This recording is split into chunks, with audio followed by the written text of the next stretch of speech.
All right. We are going to talk today about a couple articles that we read on the decline of deviance within society. I will do the thing where I tell people what they are because I generally forget to put them in the show notes. To link them somewhere or Yeah, something. it's two Substack pieces: "The Decline of Deviance" by Adam and then Mestria. Yeah. yeah, and then there was a follow-up piece written by Eric Hole, called "Our Overfitted Century," and I thought these were interesting because the first piece, "The Decline of Deviance," there's quite a bit of data that he put behind this piece, and so I think the general idea is that he assembled a bunch of data from a bunch of different sources to prove out the point that society is stagnating or homogenizing, and the interesting things that people talk about that they used to do don't happen anymore. And Yeah. and again, like every kind of hot take thing, there's always nuance there, but all of the data that he supplies in his argument is basically a decline in everything that we would consider societal deviance. And I'm not going to necessarily support the data on this because it is cherry picked data, and it's just different data points don't necessarily align or overlap. What is it? Causality is not, or correlation is not Yeah. causation. Correlation. Yeah. Mhm. But I think if you zoom out and look at the continuum of time that the data is on, you do see downward trends in pretty much everything. The categories of data, at least, are people smoking less, having sex less, getting into a fight, getting addicted to drugs. Like, I think most people think that those all are probably like better societies have less drugs and fights and stuff. Right.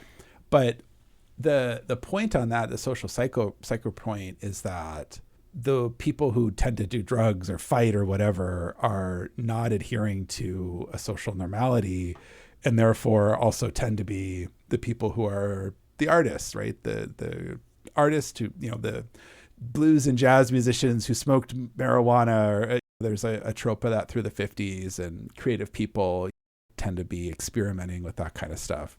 So again, I don't think it's necessarily a causal loop, but I do think that this is something we've talked a lot about, that I think the application of creativity has really declined.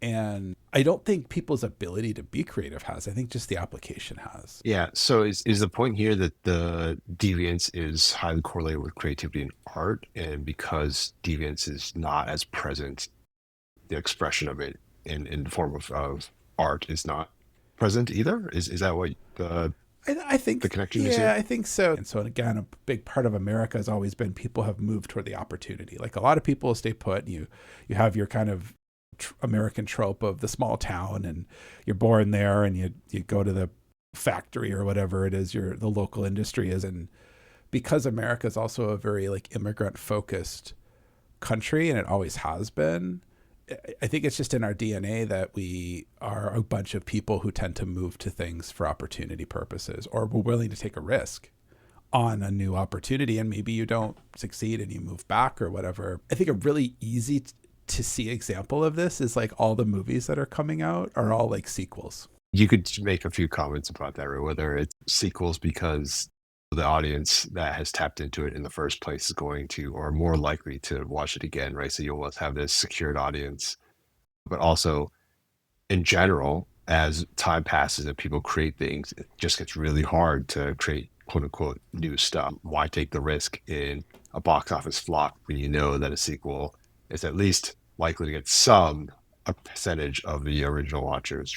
Yeah, but But I do agree that there's something faulty there. The other article you mentioned, I think, ties to this point specifically because I remember reading it. And this was maybe a week or two ago, so I don't remember the exact quote, but it was something along the lines of the value of current life is so high nowadays, yeah, and if you like have all the opportunities right now at your fingertips, why take the extra risk to create something new when you could go quote unquote safe and release a sequel and still recoup or have some profit on your investment in making it, right? So we're a little less incentivized to take those risks because the quality of life, at least in most places, is decent enough where you could still quote unquote make it compared to the rest of the world without having to take those significant risks.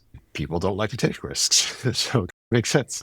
Yeah, but I think like people don't like to take risks, but the weird thing with America is that we were always trying stuff differently. And I think Sure. there's a difference between doing something different and being risky and doing something different because you're trying to create something, right? That's the whole point of creativity. If everybody just wanted to see representations of flowers in art, wouldn't be very interesting.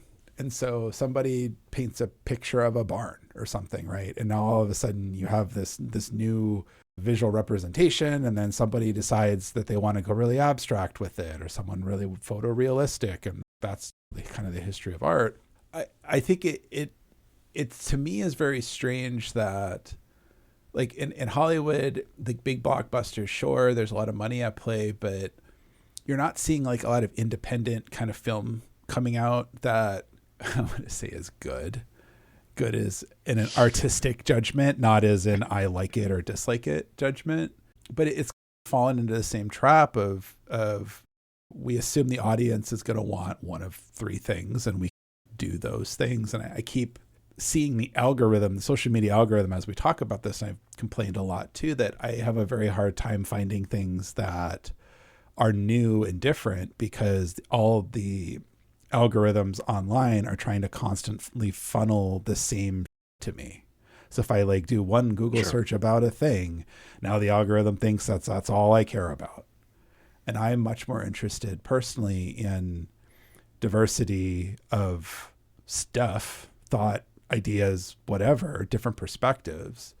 And I think that a lot of people are also that way, but I also think it's much more difficult to do that today. And both of these pieces, kind of the initial piece and I guess the response piece, didn't really get into like how do we fix it? And I think that's what I'm mostly concerned about is like if you don't agree that this is happening, you're just wrong. You could disagree if it's a bad thing or not. I think it's a horrible thing. Like that's I think a point of a disagreement. But like the culture of America at least, and I would say the global culture has very much homogenizing, and it nothing homogenous on the planet survives for very long. And so I think for us to continue moving forward with technology, for us to continue moving forward, solving all the crazy problems that you may or may not believe that exist, we need to have people trying different people that are like, would flight have ever happened if people were just content on mimicking a bird's wings? Like you had all these people trying balloon assisted things going off cliffs and gliders, and then the gliders kind of worked but they were too heavy, and then you had people trying to like strap engines on it and they were getting ridiculed because it didn't flap like a bird, and that was clearly the only way to like you could glide or you could flap and fly, and those were the only two ways you could possibly fly until the Wright brothers, always get the credit, but there was a handful of other people trying this idea of if we could pull or push this thing fast enough, we could maybe generate some sort of self-sustained lift, and welcome to modern airplanes. But I think that element or that problem solving piece it is one of those things that throughout history we always have these preconceived notions of how something should work, and then when a breakthrough happens, it is because something or some thought comes in that is very different than the way that the norms are, and that's just by nature what innovation is. Yeah. Well, like to say that we would need to fix culture. I think language is important. To say that we want to fix something implies that there's some goal of something. And I'm at a stage in life where a lot of things I think about now are like, is this just a natural course of life? If there is a natural evolution of what quote unquote culture is, Yeah. does it even make sense to say we need to fix it, or should we fix it, or it's moving in the right or wrong direction? So like these pieces, their opinions on what or how do you evaluate it? I don't know if I have enough of my own conviction in what I think to know to agree or disagree with these. But the way I'm approaching it is it's different now. And in the past it was different. But then something happens, I don't know, a random example, an industrial War. revolution, and all of a sudden, yeah, war or something Yeah. changes, and all of a sudden everything explodes and things are different. Yeah. Right. So maybe we are just at one of those critical junctions or close to one of those junctions where course where things kind of Yeah. will explode again. I don't disagree in that there isn't like a right kind of culture. The thing though that I think that is very different, I've said this quite a bit before, is that we've never had a technology that is so pervasive and so intertwined into everything we do, that is so ubiquitous and instantaneous. And now we've made, so that's social media, the internet, and information has never been fast. Even a phone call, it was expensive to call somebody across the country, so things would go slow. You might get a couple days later, or even maybe a few hours later. But now something happens a minute or seconds later, I could see it. On top of that, we've built an entire hidden layer called the algorithm, right, in the abstract. But what that is we've outsourced our decision making to tech companies or product people or engineers to make decisions on our behalf, but it's also not transparent. You used to be able to outsource your decisions by going to a store or a library or your friend, and the typical recommendation, right? Hey, Nathan, I'm thinking about a coat. What do you wear? What do you recommend? Or go to a store, and then it's an outdoor store or whatever, right? Like, you would seek that out. Now people go to the internet. They think they're getting a diverse or representative opinion, but the reality is they're just in this tiny little segment of human information that they've been funneled into. And it's not to say that you can't necessarily find what you're looking for. You typically probably do. A lot of the search stuff's pretty good now, like you tend to find, but you're probably not being exposed at all to a whole world of things that actually drive the society forward. So like consumption, sure, I want the best shirt. I'm going to Google it probably, and I'm going to get a prior Reddit post or some review site from some reputable brand, and okay, great, I'll buy that shirt. Pretty low impact problem. But the people who are trying to make new textile fabric, where are they? We haven't had a textile revolution, like, and people are like, we've solved it. Well, no, we actually haven't. There's a lot of problems with our current technology of shirts, textiles. Cotton's super water intensive. It breaks down over time. Polyester, which is this miracle material, is poisoning our water supply. Carbon nanotubes, and I'm sure you probably know about this. Other people might have heard about it, but there's ideas where you could effectively 3D print or grow new textiles that would effectively be indestructible and last forever. But that's counter to capitalism. I got to buy a new shirt every couple of years, but if I had the carbon fiber nanotube shirt, I probably would never need to buy a new one again. Or is it like the light bulb industry, if you look at that? Yeah, no. And people are like, yeah, it's a conspiracy. No, the electric light bulb industry basically put a foothold on new technology because they wanted to sell more bulbs. The LED bulb will last, I think, up to 10 years in the best cases. And like a standard light bulb, what we used to have before that, incandescent, would last a few hundred hours typically. And so that's what I'm concerned about, is I'm concerned that the way that we've effectively organized information flow and discovery and exposure is incredibly narrow for most of the population. And they're not even being exposed to what is happening. There's definitely innovation happening. There's definitely creativity being used all over the place.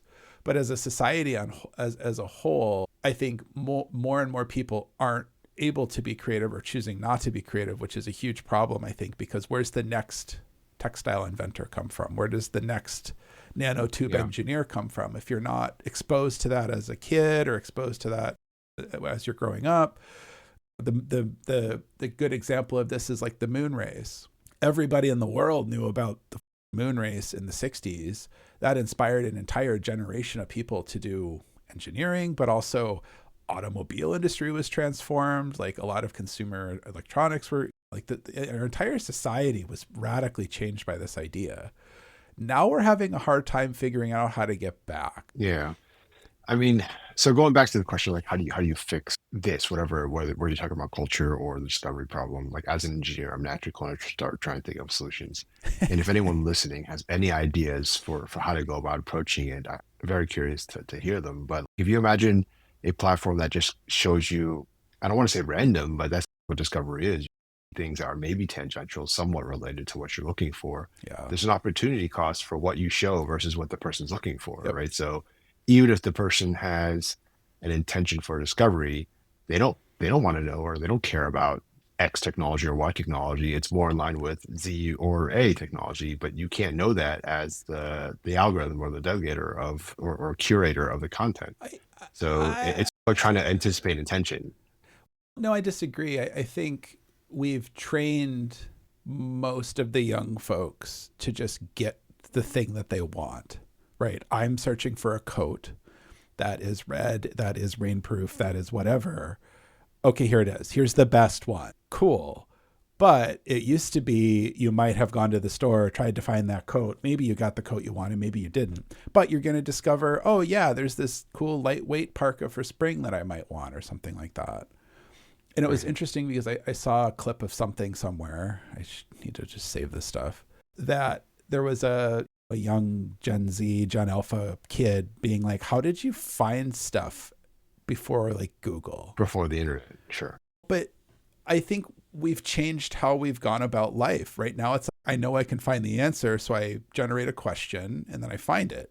That's not always how we used to do stuff. And so is that a better way to run our lives and run our society? Like, I'm going to say no, but like, whatever, like maybe I'm wrong. But people haven't even internalized this. And then the ramifications of that are that you have a bunch of people who think they know a lot because they can formulate a great question and use technology to get it. You have a lot of people who funnel themselves into rabbit holes about things that they almost go too deep into specifics too fast.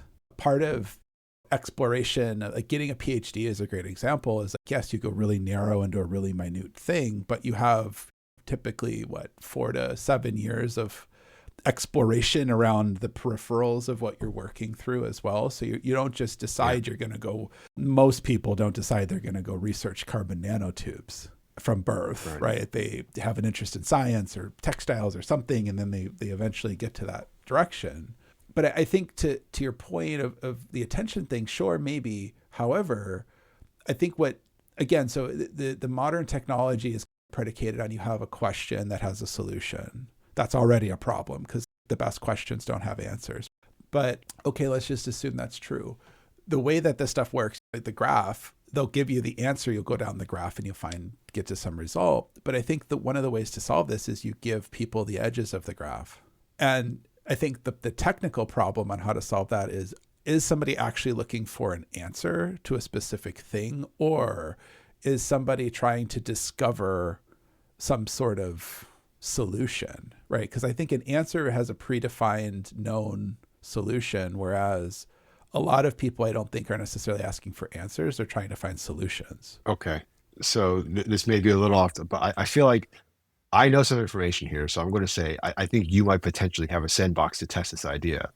Oh, And I'd be curious to know if you could test this idea in your sandbox. Not even sandbox, but maybe even like you have the foundations for testing for sure. This, right? Yeah, maybe to clue people in, I'm working on a search product. It's so funny that you mentioned that too, because I haven't even been thinking about that at all during this conversation. Hey, it's related. Everything's related. Everything we talk about is related to each other. And I'm using AI to search stuff. I'll leave it at that for now. But yeah, it's effectively, I guess maybe generally speaking, how like search works is you're trying to understand like what the question or what the search is. And then you're trying to find information related to that. And there's all sorts of different ways to do that. You can graph things, you can have probabilistic scores, that kind of stuff. So yeah, you could tune the distance of I'm using a bunch of jargon that a lot of people might not know. So if what I'm trying to find is 1, and the answer that we have is 1, that's a 1-to-1 answer, right? What color shirt is Andrew wearing? You Black. can only get one answer. 1-to-1, right? Yeah. However, if we don't know necessarily what the question is or what the answer is, we could come up with a bunch of different answers and then rank them. There's a million different ways to do this, but it all tends to come down to mathematical distance. And that's just a statistical relation typically. And so there's how many primary colors? I don't remember. There's 7. And it gets weird. But 3? Yeah, I guess there's 3 primary colors and there's 7 standard colors, or I don't remember the terminologies, but the rainbow. So red, green, yellow, black, blue, purple. Yes, there's a million colors in the world, but what you could do is, what color shirt is Andrew wearing? If it's a 1-to-1 black, cool, but we could also surface purple and maybe gray, right? Because their distance is similar. That's a 0.95 or a 0.92 or a 0.84. When it comes to I'm looking for an answer, that sucks, right? Because you're like, I just want to know what shirt Andrew has. So it comes down to what is the context of the person actually trying to do. And our current search technologies and our current social media is really designed to be answer driven. And then that's how we've trained an entire generation or two of people to interact with technology. Because it used to be able to go to the library, and if you're interested in a topic, I'll make something up, cars, you'd probably go talk to the librarian and say, hey, I'm interested in cars. And they would ask you clarifying questions. They would say, oh, are you interested in racing cars? Do you want to build a car? Do you want to know what the new cars are? Do you want a history of cars? And you'd be like, oh, I'm really interested in the design of cars. Oh, do you want the history of the design? Do you want the modern design? Do you want engineering design? Do you want user experience design?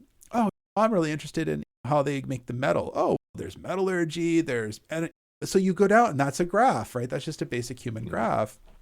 But what we're missing in our modern technology is the system asking you. You want to know about cars. What do you want to know? What color is the shirt? Black. Why do you care what color the shirt is? Do you want to just know? Or do you want a shirt like Andrew? Oh, I actually really like that shirt. I want to know where he got it. Totally different question. But what we've done is because that the technology has been limited up until recently with AI, right? With ChatGPT. Yeah, I was going to mention it. AI systems are starting to do this right now. Where now, even if you don't ask it to ask clarifying questions, sometimes it will. Exactly. It's pretty amazing. Yeah. Right. But we're still falling into that trap. ChatGPT will do this where it makes all these assumptions and then tries to give you an answer. Claude and Gemini do that a little bit, but they, at least in my experience, tend to ask a little bit more of, here's the thing, here's what I think you want, here's maybe some options. And then they'll ask a clarifying question too. But and ChatGPT's questions are all about keeping you in ChatGPT for more time. But that's my point. And shots fired. That is a reflection then in society of, I want to know the answer. Why is the sky blue? I don't know. I Google it. I get a bunch of stuff. Oh, okay. We know why. But that question, I use that specifically because a lot of scientists have used that as, they're like, why is it blue? And then they get into it and then they start to understand physics and color theory and all of this other chemistry, astrophysics and all this kind of shit that you then learn about other stuff and then you ask more questions. But if you just want to know why the sky is blue, and then because it's, what is it, methyl something and photons some through kind of chemical. Oh, I got the answer. I'm done. Scatter. Yeah. And I'm having a hard time trying to describe the problem because it is so abstract. These articles do a good job of it. We've talked a lot about this on the podcast, but I'm trying to give a lot of analogies for people to understand. And I think I'm done trying to describe the problem at this point, because if you don't believe it or don't get it, I don't know what to do. I've spent probably a year trying to describe this problem to folks. I'm working on ways to try to solve it. I don't think I have the answer, to be totally honest, but I think I'm going to start in 2026 moving towards, how do we get out of this kind of rut? Because I don't think creativity is dead. I don't think we're doomed. I think we're in a valley, right? If innovation is a peak, we're either in a valley or going into a valley of non-innovation. Okay, fine. But I don't want to live in that world. And I always like to remind people we lost indoor plumbing after roughly a generation for 1,000 years. So I like indoor plumbing. I don't want to lose it. If people know what I'm talking about, the fall of the Roman Empire was a loss of indoor plumbing for most of the world for 1,000 years. The Dark Ages. Yeah, parts of the Arab world were still okay. Some parts of Asia still maintained plumbing. And that's another one. If you're like, oh, wow, that's a really interesting topic, and then move on, you don't actually understand that. So that's the problem. But you don't actually understand that plumbing is basically two parts, right? It's an input, so water or something coming in, and then removal, wastewater or human waste or whatever you're trying to plumb out. And we've had the waste removal thing down. And in the Dark Ages, they had elaborate systems where in a castle, you'd have a room and there'd be a bucket and there'd be like a chute and like technically plumbing, I guess, to some very basic standard, but then some human had to go do something, or it went into the lagoon below or something like that. Whereas the Romans actually had what are very close to what we have as modern plumbing. They brought in water from sometimes thousands of miles away had fountains, had baths, had heated baths, had heated pool, like all this kind of stuff that you're like, yeah, we have that today. And it's like, yeah, we didn't rediscover that in large for almost 1,200 years, because it's really hard. And it's fascinating. Sorry, I'm on a tangent, but it's a very, look at the history of plumbing. It is like the plumbing stuff. Absolutely fascinating. It is so hard. And it is such a rudimentary physics problem that you have to understand slope over distance. And that's fucking hard when you have mountains. Really simple thing to understand. And it is incredibly difficult to act. Like modern like city water management is like a minor miracle. It's absolutely fascinating how hard this stuff is. We all take it for granted. And there are lots of things in this world that we take for granted, right? Oh no, 100%. Yeah. So I guess, yeah, I think it's interesting. Maybe we'll talk about the thing that I'm working on in the future. The other thing that I'm working on, Seeks, is available in public preview. So it's podcast post-production. Maybe next week I can show a demo or I can talk through a little bit. That's the thing I've been vibe coding intentionally. Yeah. So it's public available. Where do they go? Seeks.com, SEEEKS.com, 3 E's. I know, right? It's a terrible name for a product. Like part of me doesn't really care. There was a reason at some point why I wanted to call it that. But I also think it's fun to do non-standard spelling of things. Yeah. But a lot of people in the tech world do that. Yeah, no, the idea, the product idea is pretty simple. Provide a service for a thing. And so in the world of podcasting, I'm sure everybody's seen AI stuff in their podcasts and show notes and that kind of stuff. And so either a human has to do it and write it up, or people use AI, and it's a pretty chunky, cumbersome process. And Seeks basically is a one button push. You upload your podcast to it. It'll do all the AI stuff. You get to edit it, of course. You're still in control as a human. I don't believe in non-human in the loop for most AI systems. Like there are times and places, but there usually needs to be a human check at some point in there. So you can edit it, modify it if you want, export it out. It does all the enclosure stuff. So you get all the chapters and the podcast players, you get the show notes. I've been using this for this podcast for I think 6-7 months now. Wow. Yeah. So yeah, no, and it saves me probably, I don't know, it was saving me about an hour per podcast was what the last time I did it for. And it's also non-subscription, right? So it's a pay per podcast. It's pretty cheap, I think. It's pretty reasonable. You get what you pay for, and that's it. There's no SaaS, there's no subscriptions. It just does a thing, and you can use it as much or as little as you want. I want to see that world, and that's talking with this creativity thing is like this idea that everything has to be a subscription or a perpetual engagement. Yeah. It's like the world operates not that way, right? You don't have a plumber who you pay monthly just in case something happens. Like you pay them when something happens or if you need advice, and then they do a thing and then they're done. The world of software has become, you just pay us forever. And how do we create dependence? How do we create engagement? How do we keep you in the system? And I don't think that in some software you need to have a subscription, right? Okay, I get it. Not all software. And I want to see a world where that changes as well. Yeah, I totally agree. I think, to be fair, there are many people trying to build that world where it's not always just keep people using your product. 100%. Yeah, right? I'm definitely not unique in that, but I do not hear it enough. And so that's why I think maybe next week we can talk through, and we don't have to promo the product the whole time, but I think talking through the philosophy of like why it's not SaaS, which is subscription, software as a service. So anytime you pay a monthly fee or have credits or something like that, that's the model. Yeah. Why I didn't do that, why you wouldn't do that, why you do it, to try to expose again people to this kind of stuff that it's just baked in. Like we have an entire generation of people who didn't grow up with technology who get an iPhone or an Android phone, and now you have to buy a lot of the apps. You have to pay a subscription. You have to have mom and dad's credit card. Like, that's not how the world used to be. Yeah. We did talk a little bit about this in one of our casts about business models in software. Yeah. So people can go check that one out to a leg up on next week's conversation. Cool. Anything else? No, this is exciting stuff that we talk about that we don't get to share too much about. It's these abstract problems that we think about and trying to fix them. Yeah. Quote unquote fix. I should say fix in quotes.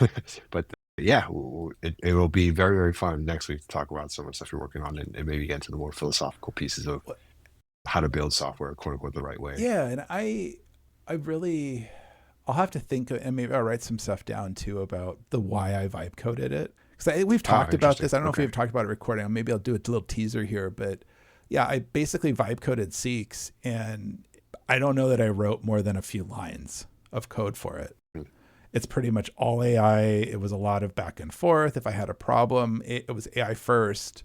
Here's the problem I have, fix it. Can it fix it? And so I have a pretty strong opinion on does vibe coding work? Short answer is yes. Is it, ready for anyone and everyone? No, not at all. Not anywhere close. And I did all the architecture, all the infrastructure, making it work, right? That's a whole nother world that AI does not do super well at today, like service orchestration, that kind of stuff. But like, I would say 95% of the code is AI. Yeah. It works. Also not the hardest problem in the world, but also it works.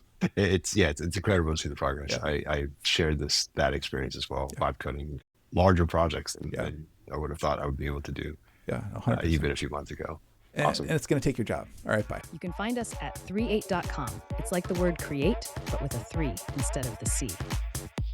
As always, we encourage you to listen, watch, do. We'll see you next time. You can support this podcast at patreon.com/3reate or at ko-fi.com/3reate.